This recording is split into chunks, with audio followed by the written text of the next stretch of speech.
C'est clair, les mots ne sacralisent pas tout. Des délits sont formés par des mots. Le harassment, le harcèlement à l'égard d'une femme par un homme qui a ascendant sur elle, c'est les mots. Ça ne se confond pas avec l'expression d'une pensée. Le chantage, ce sont les mots aussi, c'est l'expression. Mais vous n'avez pas justifié le chantage par la liberté d'expression. Bref, lorsque les paroles prononcées par quelqu'un, qu'on peut habiller, comme le fait très habilement M. Denet, qui est très intelligent et qui est un homme de spectacle, l'antisémitisme camouflé derrière le sionisme, etc., un problème de haine personnelle transformé en débat d'idées politiques, etc. Tout ça, ce sont des mécanismes que nous connaissons bien. C'est une accusation, encore une fois. Non, attendez, je termine, monsieur, je le fais très calmement. Mais oui, mais vous m'accusez calmement. Pour votre personne, une considération totale et un profond respect. Ça n'empêchera pas que je me battrai contre ce que vous exprimez quand c'est de nature à faire mal. Car c'est ça, en fait, ce qui est en cause. C'est la blessure infligée à l'autre, dans le mépris qu'on lui exprime, la haine ou le rejet qu'on a vis-à-vis de lui. Et c'est ça qui fait toute la nuance. Elle est importante, et on peut en débattre plus en détail, mais je ne veux pas... Parlons de cette nuance, alors est-ce que vous êtes d'accord, Thierry Lévy, sur cette nuance-là, c'est qu'il limiterait la liberté d'expression et qu'il la limite déjà en France. En France, la liberté d'expression n'est pas totale, le racisme n'est pas une opinion, c'est un délit, et je ne pense pas que vous vouliez revenir sur cette notion qui pourtant limite la liberté d'expression. Personne n'a envie de revenir dans les années 30, où on pouvait se traiter de toutes les injures racistes dans les journaux, par exemple. Non, je n'ai pas spécialement envie. Il y a des lois qui sont peut-être pas les meilleures, comme la loi Guesso, mais la loi qui punit le négationnisme. Mais Bruno Guesso et Dieudonné ont écrit ensemble, pas tout à fait ensemble, l'un à côté de l'autre un livre dont le titre est « Peut-on tout dire ?» Et la réponse apportée, notamment par Dieudonné, est de dire oui, on peut tout dire. Mais ça n'est pas vrai. Il ne le pense pas. Il ne le pense pas et il ne le pratique pas. Vous prétendez jouir d'une liberté d'expression totale, mais vous ne l'acceptez pas chez les autres. Vous avez fait des procès à plusieurs personnes. Et quand vous faites un procès, vous êtes en train de dire au tribunal, condamnez cet abus.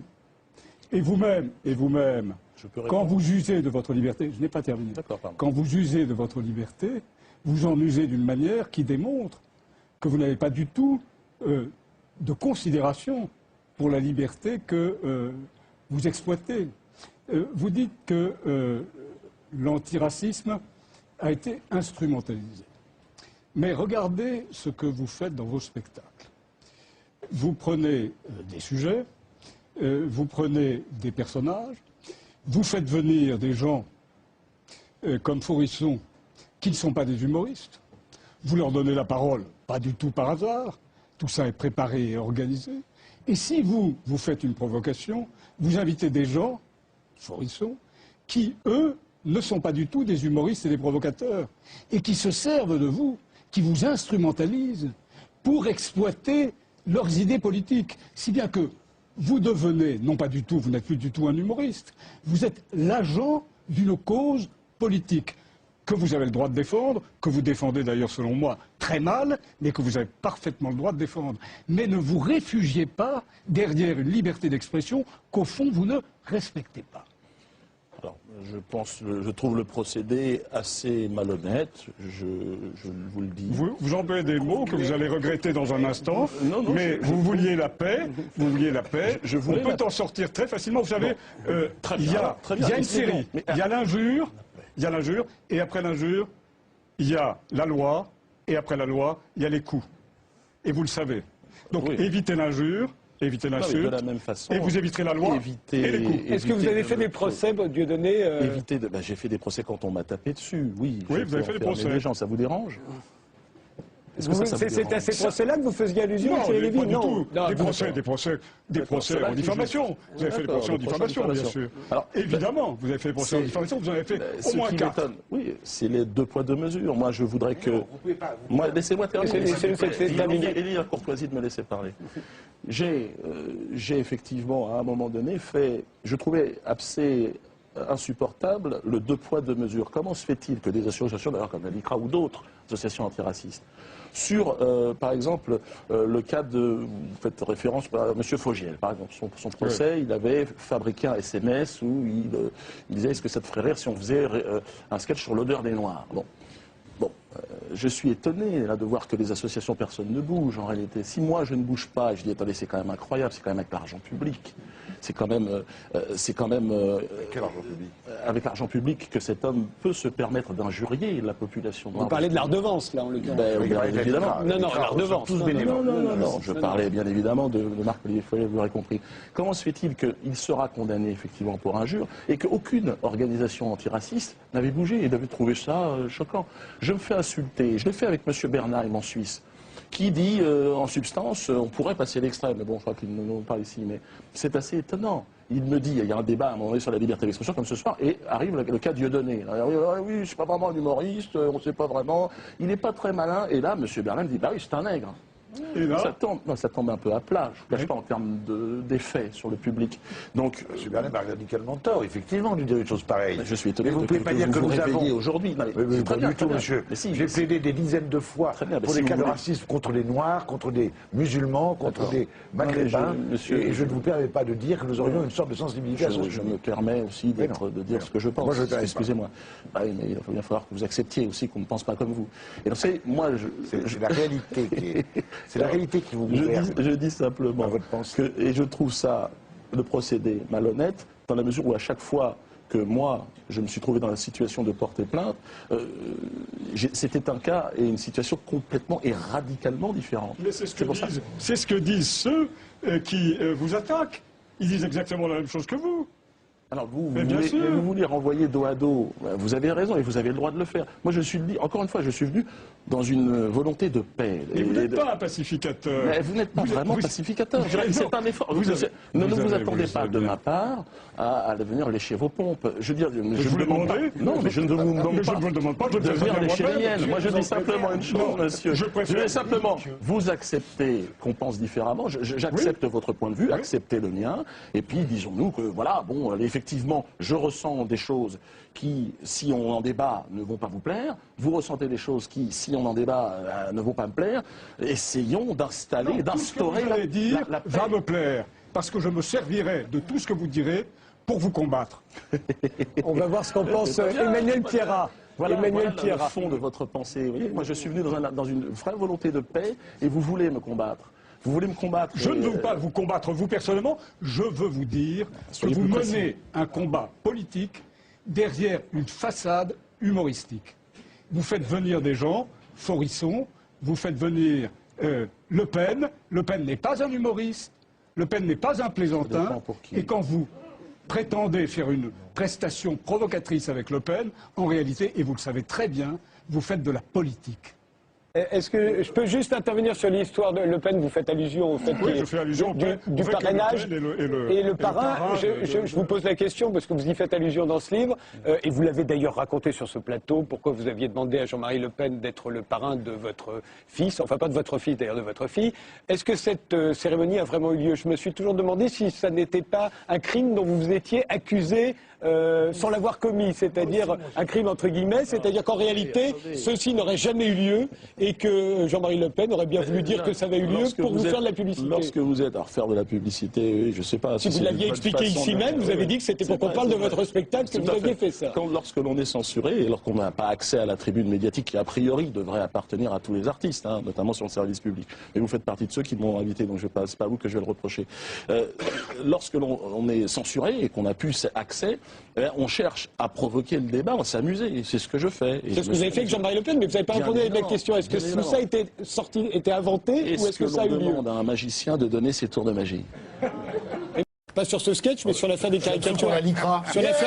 Sur l'affaire des caricatures de Mahomet. J'avais soutenu la liberté d'expression. Bon, les gens ne voulaient pas mon soutien, mais... C'est-à-dire que tu déranges plus que tu arranges aussi. Non, ça m'a fait rire, mais non, c'est le deux poids deux mesures qui est assez hallucinant. C'est pour ça que les contours de cette liberté d'expression, voilà, on peut en parler. Moi, je les connais, j'ai fait ce genre de sketch aussi. Bruno le disait tout à l'heure, le molle Jean-Christophe, briefing technique avant les attentats du 11 septembre. Il me semble que, bon, voilà, là, je n'avais pas eu aucun souci. Non, le problème est venu quand j'ai abordé d'autres sujets. Encore une fois, je ne vais pas en reparler. Et puis, je me dis que, bon, voilà, il ne faut pas être focalisé. Si je donne l'impression d'être focalisé sur une direction, bah, j'en suis désolé. Vraiment, c'est pas... Je suis venu voir le divorce de Patrick. Je traite de la question du divorce, du rapport homme-femme, du sujet Chinois assez aussi. chinois. Ouais, chinois. Je fais attention, parce que quand même des avocats en face qui sont pas contents. Et Sois pas taquin. non, mais j'essaye. Juste, Non, mais je comprends. c'est assez amusant en réalité d'aborder le sujet de la liberté d'expression. Et nous qui sommes des baromètres de cette liberté d'expression sur scène, bon, voilà, on teste. Et bon, il y a quand même des sujets beaucoup plus sensibles que d'autres. Pardon, Thierry Lévy. La liberté de l'humoriste, moi je crois qu'elle doit être à peu près totale. Mais il arrive que l'humoriste devienne ou soit un doctrinaire. Et oui, non, vous voyez tout de suite à qui je m'adresse. Vous l'avez compris. Dieudonné dit une chose très juste. Il dit que les droits des minorités ne sont pas respectés toujours de la même manière. Il a raison. Il a raison. Il y a des minorités qui sont plus respectées que d'autres et qui ont plus de droits que d'autres. Et notamment, j'ai dit un mot tout à l'heure de la loi Guesso.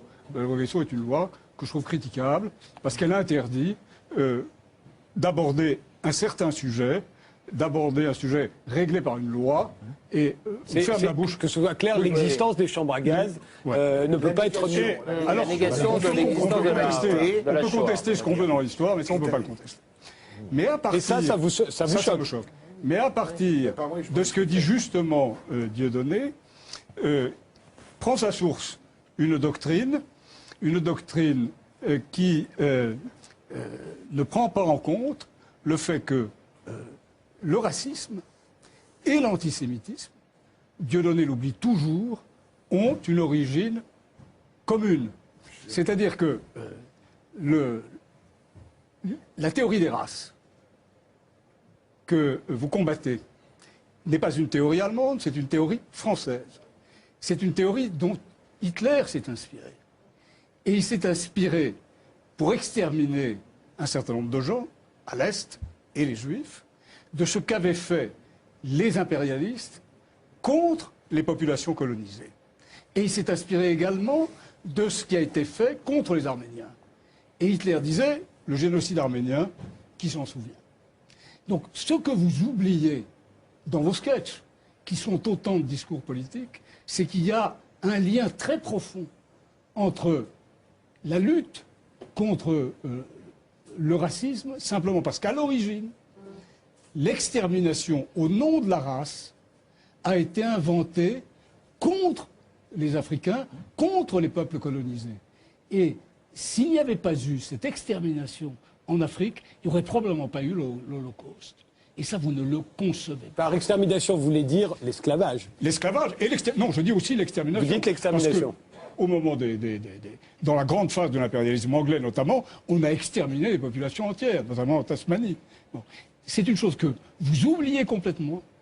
Et dans votre lutte légitime pour la protection du droit des minorités, vous avez trouvé une cible, vous assimilez les sionistes et les juifs, et vous faites des juifs les responsables de l'esclavage moderne. C'est une chose aberrante. Dieudonné. C'est vrai que je ne me reconnais pas du tout dans cette description. Je n'ai jamais fait d'amalgame entre juifs et sionistes en ce qui me concerne. Je pense qu'il y a beaucoup de juifs. Si vous avez été condamné pour ça. Il me semble qu'il y a aussi beaucoup de juifs anti-sionistes qui se battent aussi à mes côtés, dans le même sens que moi. Il me semble que cet amalgame arrange, en règle générale, pour disculper, pour enlever de la scène, je veux dire, et de la tribune tout discours, toute critique envers l'Israël. Ce fameux chantage à l'antisémitisme. Bon, moi je vous entends, je vous écoute, je voudrais bien que vous faites le parallèle effectivement entre l'antisémitisme et le racisme. Moi j'aimerais qu'on retire même cette frontière, qu'on parle de racisme et qu'on se batte tous ensemble pour une forme de racisme. Oui, bien sûr. Qu'on oublie l'antisémitisme et qu'on parle du racisme envers tout le monde. Et on se retrouvera certainement. Je dirais que cette frontière-là installe une hiérarchisation dans la tête de beaucoup. C'est-à-dire, bon, alors pourquoi on dissocierait l'antisémitisme des autres formes de racisme? Quelle particularité, quelle unicité? Est-ce qu'on n'est pas là dans On peut discuter l'unicité. Oui. On peut. C'est peut. parfaitement. Oui, on peut. Oui. C'est permis d'ailleurs. Oui, oui. C'est parfaitement permis. Personne ne vous empêche de le faire. Oui, oui. Donc, Et ça, vous c'est allez sur- beaucoup plus loin. Non, je pense pas. Non, mais je pense qu'on est- on est- Terminez, on est Dieudonné, pas parce qu'il loin nous reste que d'être quelques minutes. Et On va c'est plutôt terminer très bien, pour que tout le tant monde puisse mieux, tant conclure. mieux. Et non, mais si, en tout cas, cette discussion a pu faire au moins lever le voile sur certaines malentendus. Moi, il est clair que, bien évidemment, c'est toutes les formes de racisme. Le racisme envers les Juifs me concerne tout autant que le racisme envers les Noirs, que les choses soient très claires. Ça n'apparaît pas dans vos sketchs. Il y a peut-être aussi une sensibilité qui veut que une susceptibilité et un systématisme, une sorte de je ne sais pas comment on pourrait l'appeler, mais une sorte d'hypertrophie dans la sensibilité. Tout ce qui vient critiquer un peu de près ou de loin Israël, tout de suite, si vous voulez, vous êtes pointé du doigt comme étant antisémite. Et c'est comme ça que les choses se sont organisées dès le départ, en ce qui me concerne. Il n'y avait pas de. J'ai fait un sketch sur un colon israélien. Ceux qui disent ça ont tort. Ceux qui C'est disent ce ça que ont j'ai fait tort. au Mais départ. non, mais non. Mais Vous êtes qu'est-ce que très j'ai au-delà. fait Vous en J'ai été prenez relaxé, à la je veux dire, Shoah. sur ça. Non, mais vous savez bien, sur ce sketch, Je ne veux pas débattre de procès en cours avec vous. Ce n'est pas l'objet. Christian Charia Bournazel, pardon. Puisqu'on est invité à conclure court, je voudrais dire que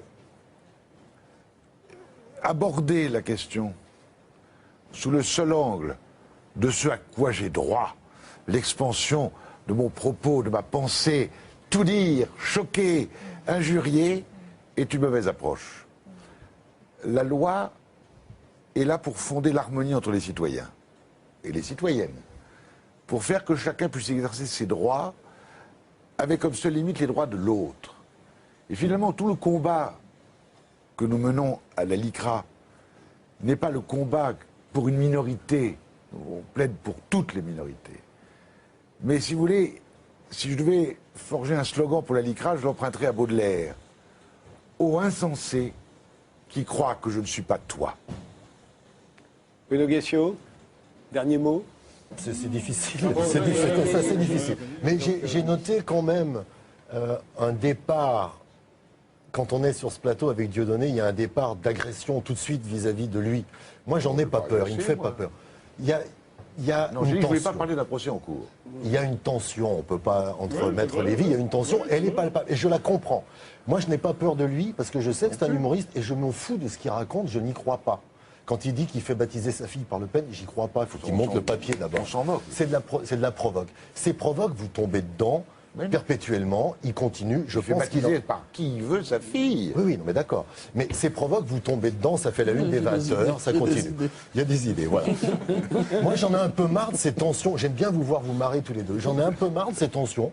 Et j'aimerais que ça se calme parce qu'on oublie un truc que tous les autres humoristes que je rencontre, que vous rencontrez tous, disent Dieudonné, merde, on a perdu le plus drôle d'entre nous. Et vous n'allez pas voir ces spectacles parce que vous ne pourriez pas dire vos sketchs sont antisémites ou vos sketchs blessent. Parce que le dernier spectacle ou l'avant-dernier ou l'avant-avant-dernier sur la loi de 1905 ne traite pas du tout de ça. On va y aller ensemble, Bruno Guessio. Eh ben, ça fera avec plaisir, dès demain. Vous êtes invité. Dès demain. Il a jeté son micro de colère. Non, il est tombé, j'en témoigne.